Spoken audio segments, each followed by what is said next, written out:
नमस्ते। क्या कभी सोचा है कि कामयाबी का कोई ऐसा राज हो सकता है जो किसी एक इंसान के लिए नहीं बल्कि हर किसी के लिए हो।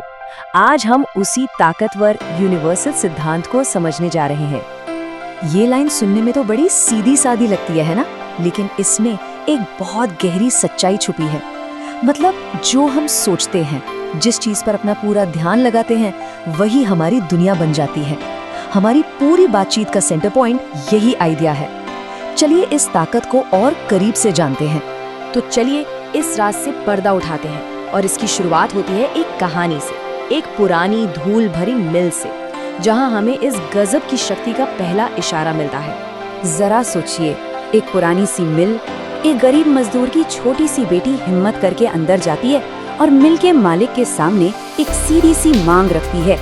मेरी माँ ने अपने 50 सेंट मंगवाए हैं। लेकिन मिल का मालिक, जो असल में उसका चाचा ही था और जिसका गुस्सा तो हमेशा नाक पर रहता था, वो एकदम से दहाड़ता है, एक पैसा नहीं दूंगा, चलो निकलो यहाँ से।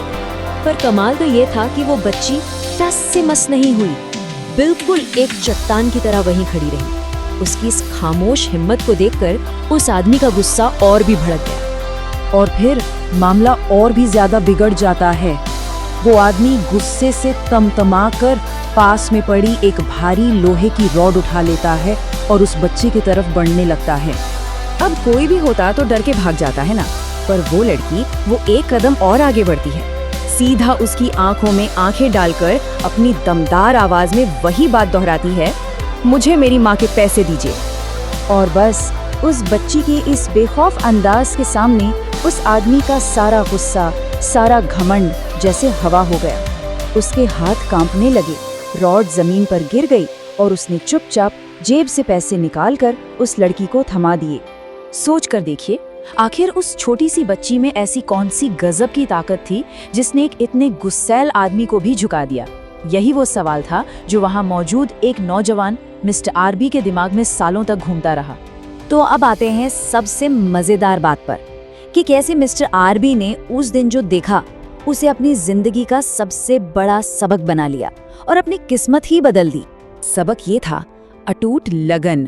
मिस्टर आरबी को समझ आ गया था कि जब आपका इरादा पक्का हो ना, तो किसी का ना बोलना आखिरी जवाब नहीं होता, वो तो बस एक शुरुआत होती है। और बस इसी एक सोच के दम पर उन्होंने एक टॉप इंश्योरेंस एजेंट के तौर पर 30 साल लंबा कामयाब करियर बनाया। उनका तरीका बड़ा सिंपल था। जब भी कोई क्लाइंट मना करता तो उन्हें उस बच्ची का चेहरा याद आ जाता। वो जानते थे कि ये पहली ना तो बस एक पड़ाव है, मंजिल नहीं। वो शांत रहते और अपने पक्के इरादे पर टिके रहते। और मजे की बात यह है कि उनके सबसे बड़े क्लाइंट वही लोग बने जिन्होंने शुरुआत में सबसे ज्यादा सख्ती से मना किया था। तो यहाँ एक सवाल उठता है, क्या ये ताकत सिर्फ उस एक बच्ची तक ही सीमित थी, या फिर ये एक ऐसा नियम है जिससे बड़े बड़े एम्पायर खड़े किए जा सकते हैं?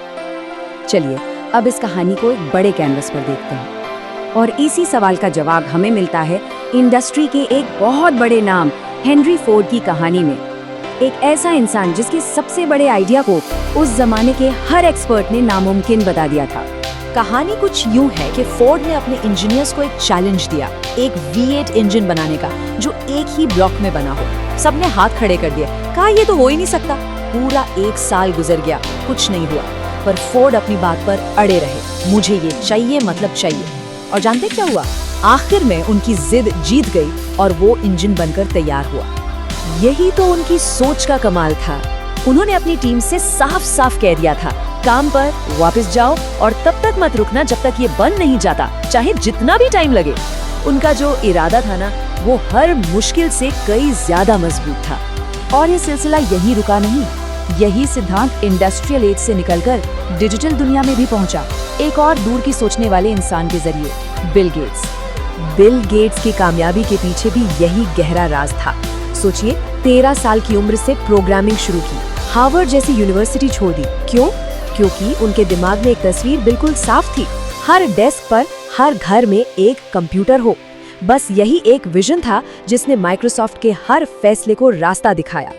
तो इन सारी कहानियों को जोड़कर देखें तो उस छोटी बच्ची, मिस्टर आरबी, हेनरी फोर्ड और बिल गेट्स, इन सब में एक कॉमन बात क्या थी? वो कौन सा एक राज था जो इन सबको एक साथ बांधता है? जवाब है माइंडसेट। यानी सोचने का तरीका। देखिए, दो तरह के रास्ते होते हैं। एक है सक्सेस कॉन्शियसनेस वाला रास्ता, जहां ध्यान सिर्फ कामयाबी पर होता है।